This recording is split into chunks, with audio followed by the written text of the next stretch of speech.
What you're about to hear is different from the usual read-over. This is a cinematic reconstruction, a dramatic retelling of the crucifixion built from the Gospel accounts, Roman history, and the covenant ark of Leviticus and Jeremiah 31. It's meant to be listened to, not skimmed. Find a quiet place. Give it your full attention. The full essay, unpacking number 13. The Crucifixion. We made it pretty. It wasn't. Is on the site at sergiodesoto.com if you want to go deeper after. Now, let's go back to Jerusalem. The image you are carrying right now, the one that forms in your mind when someone says, the crucifixion, where did it come from? Think about it honestly. A bowed head, a slender ring of thorns, drops of blood, tastefully placed. A face that is sorrowful but composed. A body that is suffering, yes, but still dignified, still recognizable, still somehow beautiful. That image did not come from the text. It came from a painting, or a film, or a stained glass window in a building designed to make you feel something manageable on a Sunday morning. What the text gives you is something else entirely. And today, we are going to stand inside it. Jerusalem, spring, the festival of Pesach, Passover, is days away. The city is swollen with pilgrims, hundreds of thousands of people pouring in from every corner of the diaspora, filling every courtyard, every rooftop, every road leading into the city. The air smells of animals and cook fires, and the particular tension that gathers whenever empire and occupied people share the same streets during a religious festival. Rome knows this tension. Rome has managed it for decades. Pontius Pilate has come down from his residence in Caesarea Maritima specifically for this week, not out of devotion, but because Passover is the most politically volatile week in the Jewish calendar. The festival commemorates liberation from imperial slavery. Every year, Rome positions additional troops. Every year, the prefect watches. Into this city a few days earlier, a man from the Galilee had ridden on a donkey. The crowd had spread cloaks and branches in the road before him. They had shouted, Hosanna, save us now, the ancient cry of Psalm 118, the language of Davidic royal welcome. They had called him the Son of David. They had called him the one who comes in the name of Hashem. He had gone directly to the temple and overturned the tables of the money changers. Rome noticed. The temple leadership noticed. The city noticed. By Thursday night, a deal had been made. By early Friday morning, the man from the Galilee was in Roman custody. The Praetorium. The Roman military headquarters in Jerusalem, likely the fortress Antonia, positioned at the northwest corner of the Temple Mount, overlooking the temple courts. It is still early. The city has not fully woken. Yeshua of Nazareth has already been before Pilate once. Pilate has found no basis for a charge. He has sent him to Herod Antipas, who found him entertaining but not prosecutable, and sent him back. Pilate has offered to release him under the Passover amnesty custom. The crowd, gathered, agitated, shaped by the voices of the temple leadership who have been working the crowd since before dawn, has chosen another man. Pilate, calculating the political cost of a riot against the political cost of one execution, has made his decision. He orders the flogging. The Greek word is flagellou. It is a technical term. It does not mean a beating. It means the Roman flagellatio, a formalized preliminary torture designed with a specific purpose.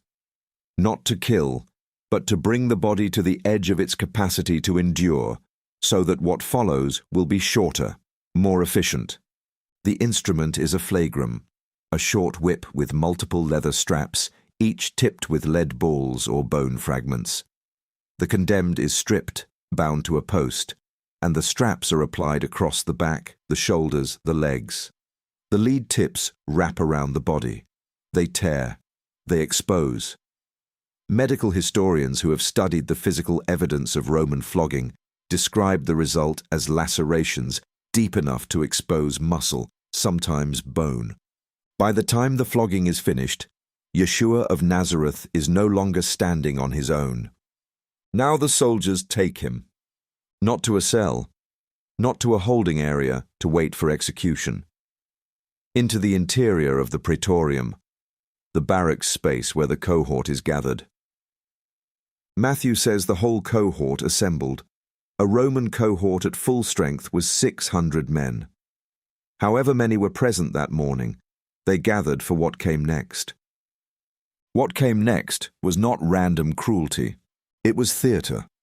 Rome had a practiced tradition of military ridicule, a formal humiliation ritual performed on conquered kings, defeated rulers, captured leaders who had claimed authority Rome had decided to remove. Every element was chosen. Every prop carried meaning. This was not soldiers improvising malice in the moment. This was a unit executing a performance they knew how to stage. They strip him and put a purple robe around his shoulders. Purple, the color of Roman imperial authority, the color worn by emperors, by generals in triumph, by the highest levels of Roman power. On a bleeding man from the Galilee, who has just been flogged nearly to the edge of death, it is not a robe. It is a statement. You claimed to be a king. Here is your royal garment. They twist together a crown from thorns and press it onto his head. Stop here. Because this is where most of us have been carrying an image that the text did not give us. The circular wreath, the thin ring of thorns sitting gently on the brow, is not in Matthew, not in Mark, not in John. That image comes from Byzantine art, from medieval iconography, from Renaissance painters who needed something that would read as a crown from across a large cathedral without overwhelming the devotional aesthetic they were building. The text gives you thorns pressed onto a head. It does not give you a diagram, but look at what else the text gives you. The soldiers put a reed in his right hand, a scepter. They kneel before him, they spit on him, they call out, "Hail, King of the Jews." And this is the detail that changes the physical picture. They take the reed from his hand and strike him on the head with it, repeatedly. A thin, decorative ring sitting lightly on the brow does not require repeated blows to drive deeper.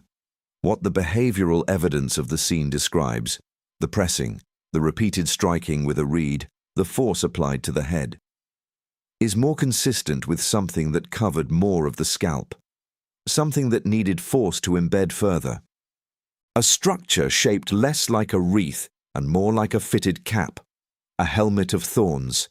And consider this, every other prop in this mock coronation was chosen with deliberate specificity to mirror a real coronation. The purple mirrors, imperial robes. The reed mirrors, a scepter. The kneeling mirrors, formal homage. The crown mirrors a crown. Not just any crown.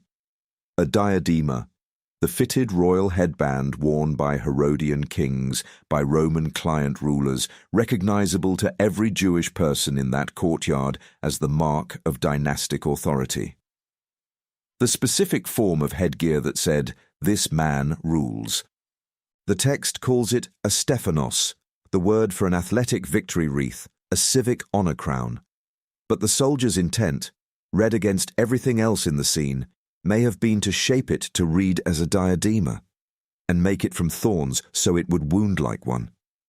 They were not simply crowning a fool. They were staging the deliberate desecration of Israel's deepest royal hope, the Davidic promise, the messianic expectation.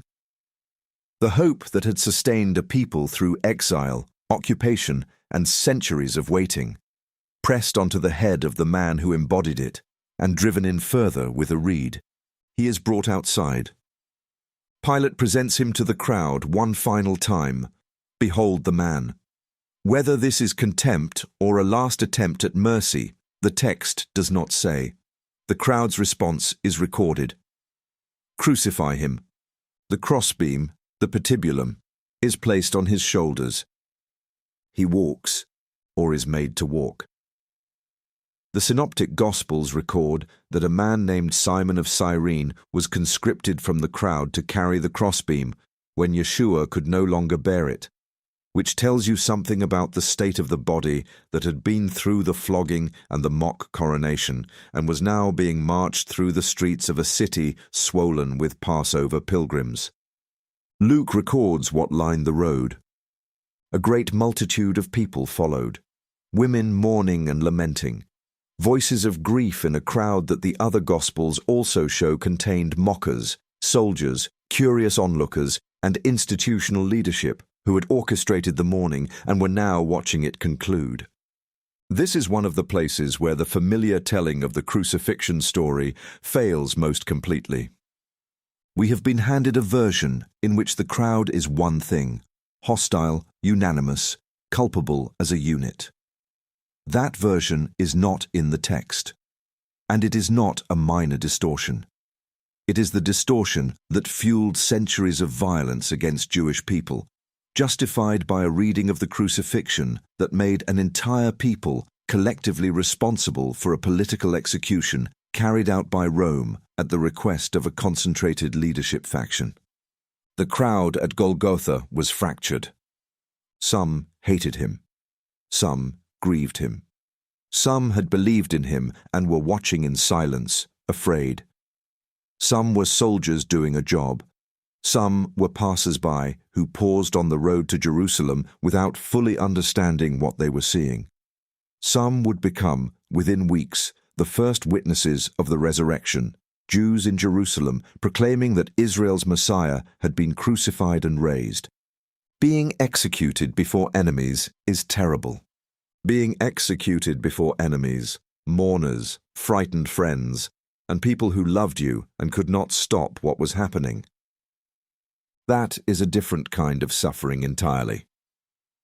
Outside the city gate, a place called Golgotha, Golgotha in Aramaic, the place of the skull. The patibulum is fixed to the upright post. The condemned is positioned. The nails are driven. We know what this looked like, not from imagination, from archaeology. In 1968, in an ossuary at Givat HaMivtar in Jerusalem, archaeologists found the remains of a man named Yehohanan, 1st century.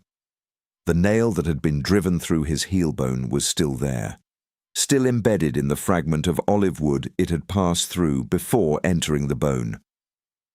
This is what crucifixion looked like in the world where Yeshua was executed. Not a symbol, not a theological metaphor. Nails, wood, bone, a body held in place by iron while it slowly lost its ability to breathe. Tacitus, Roman historian, 2nd century, no sympathy for the early movement, recorded it plainly. Christus, from whom the name had its origin, suffered the extreme penalty during the reign of Tiberius at the hands of one of our procurators, Pontius Pilatus. Rome's own record, not a Christian source, a fact of imperial administration preserved in Roman literature because it happened. He is raised. The cross is positioned at height, at the roadside, visible to every pilgrim entering Jerusalem for Passover. This is not incidental. Rome built crucifixion to be seen. The roads into occupied cities were the exhibition floors.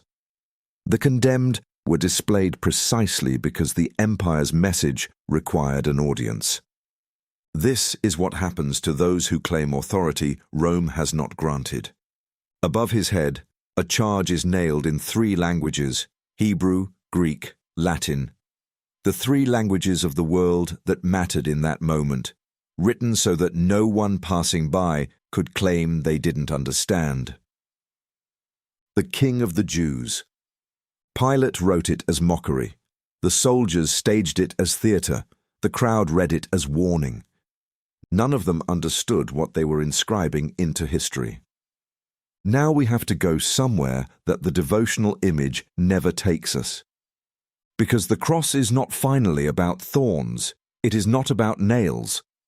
It is not even about the particular cruelty of Roman execution. It is about covenant. Open Leviticus 17:11. For the life of the flesh is in the blood, and I have given it to you upon the altar to make atonement for your lives. For it is the blood, by reason of the life, that makes atonement. This is the grammar of what is happening at Golgotha, not Greek philosophy, not medieval legal theory, not the Enlightenment individualism that turned the cross into a personal transaction between a soul and a distant God. The grammar is Leviticus. Leviticus teaches that covenant rupture has a cost, that the cost is borne by blood, that blood presented before Hashem, life offered for life, is the mechanism by which the broken relationship between Creator and people is addressed. The entire sacrificial system of the Torah is built on this architecture. And at the center of that system, once a year, is the Kohen Gadol, the high priest, entering the Holy of Holies alone, with blood, to make atonement for himself, for the priesthood, and for all of Israel. The people waited outside. The work happened behind the curtain. No one saw it. No one could enter. The barrier between the presence of Hashem and the people of Hashem was maintained by the ritual, by the curtain, by the careful choreography of a system designed to manage the distance that covenant rupture had created. Now look at Golgotha. The Kohen Gadol has come. Not the annual human proxy, the one described in Psalm 110 and argued at length in the letter to the Hebrews. The Kohen Gadol, after the order of Melchizedek, the king-priest of righteousness who precedes the Levitical system and supersedes it. He has not entered a tent made with human hands. He has entered the rupture itself, in public, in the body, in full view of mourners and mockers and soldiers, and a fractured Israel that did not yet understand what it was watching. His blood is not caught in a bowl and carried behind a curtain. It runs down his face from a crown of thorns. It streaks his back from a Roman whip. It pools at the base of a cross outside the city gate. The curtain in the temple tears at the moment of his death. Matthew records it. Mark records it. The barrier is removed, not by a ritual performed behind it, but by a body broken in front of everyone. The cross is not where Torah's logic is abandoned. The cross is where Torah's logic bleeds. Now go to Jeremiah 31. Behold, days are coming, the word of Hashem, when I will make a new covenant with the house of Israel and the house of Judah. Read those words slowly. Don't let 2,000 years of misreading rush you past them. The new covenant is made with the house of Israel and the house of Judah, not with a Gentile institution that replaced them, not with a church that inherited their promise after they forfeited it. With the house of Israel and the house of Judah, the same people the old covenant was made with, the same people whose covenant-breaking Jeremiah has been documenting for 30 chapters. And the content of the new covenant is not new law. It is not a new God. It is not a new moral order designed for a different people. It is the same Torah, different location. I will put my Torah within them, and I will write it on their hearts. Torati bekirbam, my Torah in their inward parts. The problem Jeremiah identifies was never that Torah failed. The problem was that the people kept breaking covenant from the outside in, because the law was on stone, external, requiring obedience from a heart that kept turning away. The solution is not abolition. It is internalization. Torah written where no external force can reach, in the Karev, the inward parts, by the hand of Hashem himself. The covenant formula does not change. I will be their God, and they shall be my people. Same words, same relationship, same covenant God, moving his people toward the depth the covenant always promised to reach. Now place Leviticus and Jeremiah 31 side by side. Leviticus says, covenant rupture requires blood. Jeremiah 31 says, covenant renewal requires inwardness. The cross is where both happen at once. the blood that ran from the thorn-crown, from the flogging, from the nails, from the spear. That blood is the Levitical language of atonement spoken one final, complete time, not by an animal offered as proxy, by the Kohen Gadol himself, entering the rupture in his own body, bearing the full cost of every broken covenant from Sinai forward.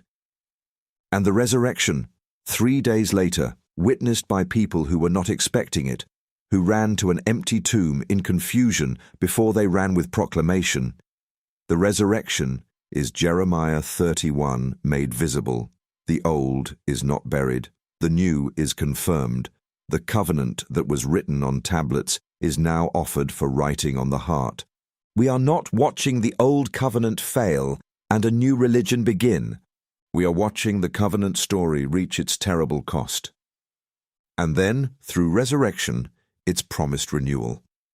Rome thought it was making an ending. They had done this before. They had crucified insurrectionists, zealots, would-be messiahs, failed kings. The roads outside Jerusalem had seen this before. The empire had a system for extinguishing dangerous ideas. Display the body. Let the memory of what you saw do the rest. Move on. But something went wrong with this one. The body did not stay displayed. The tomb did not stay sealed. The memory did not fade into the cautionary tale Rome intended. Within weeks, in the city where it happened, in front of people who had been there, the proclamation began. Not in hiding, not in whispers, in the temple courts, in Jerusalem itself. He is risen. The earliest witnesses were not credulous Gentiles in a distant province who had heard a rumor. They were Jews in Jerusalem, people who knew what crucifixion meant, people who understood the shame of it, the finality of it, the way Rome used it to end movements.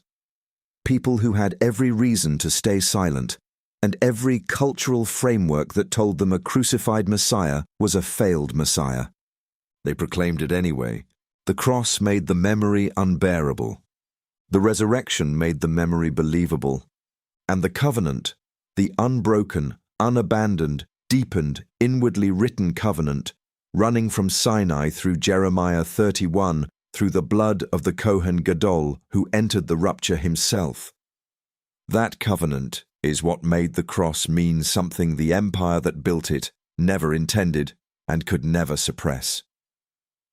Rome thought it was making an ending. It was witnessing a sealing. Now I want to speak directly to you. Not to a theological position, not to a denomination. To you, the person listening to this right now. In 30 years of sitting in church, I rarely heard the New Covenant taught with any seriousness. Not Jeremiah 31. Not who it was made with. Not what Torah written on the heart actually means, covenantally, in the language it was written in, rooted in the people it was written for. What I heard instead was a transaction, sin debt, infinite payment, case closed, move on to the altar call. That's not the covenant, that's a receipt. The covenant is alive. It has a people, the house of Israel and the house of Judah, per the text that Western Christianity has been quietly sidestepping for 17 centuries. It has a Torah that was never abolished, only relocated, from stone tablets to the heart of flesh. It has a Kohen Gadol who did not disappear behind a curtain but entered the rupture in full view. And it has a promised inward transformation that most of the institutional church has either never taught or replaced with behavior management and called it discipleship. The cross you have been carrying, whether it hangs around your neck or sits on a shelf or lives as an image in your mind, is it the cross of the text? Or is it the cross of someone's painting? Because the cross of the text is not beautiful, it is not tasteful, it is not designed to make you feel something manageable. It is a Roman execution instrument, weaponized as a mock-coronation stage, soaked in the blood of Israel's Kohen Gadol, witnessed by a fractured people who didn't yet understand that what they were watching was the moment the covenant bled its way into its promised depth. And it demands something from you, that a polished symbol does not. It demands that you ask, what covenant am I actually living under? Not the receipt, the covenant. The one with your name, or your grafted-in name, written in it. The one where Torah moves from stone to heart. The one where Hashem says, I will be their God, and they shall be my people, and means it past every empire, past every institution, past every tradition that tried to manage the dangerous thing the cross actually was. The king was crowned to bleed. He bled to seal the covenant. The covenant was sealed to bring us home. That's not a transaction, that's a promise. The full essay, unpacking number 13, The Crucifixion, We Made It Pretty, It Wasn't, is on the site at sergiodesoto.com.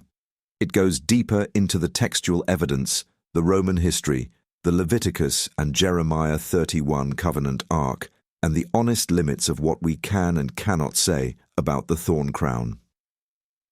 For paid Substack subscribers, Behind the Text goes further on the Stephanos/Diadema question and on why this series exists at all. And The Root, dropping Sunday, is a full Hebrew word study on Mishhat, the word in Isaiah 52:14 that says more about the crucifixion than most systematic theologies ever will. Links in the show notes. Baruch Atah, Hashem, who keeps covenant and faithfulness, even when the world is watching, even when the crowd is divided, even when the memory is unbearable. Shalom v'shalva.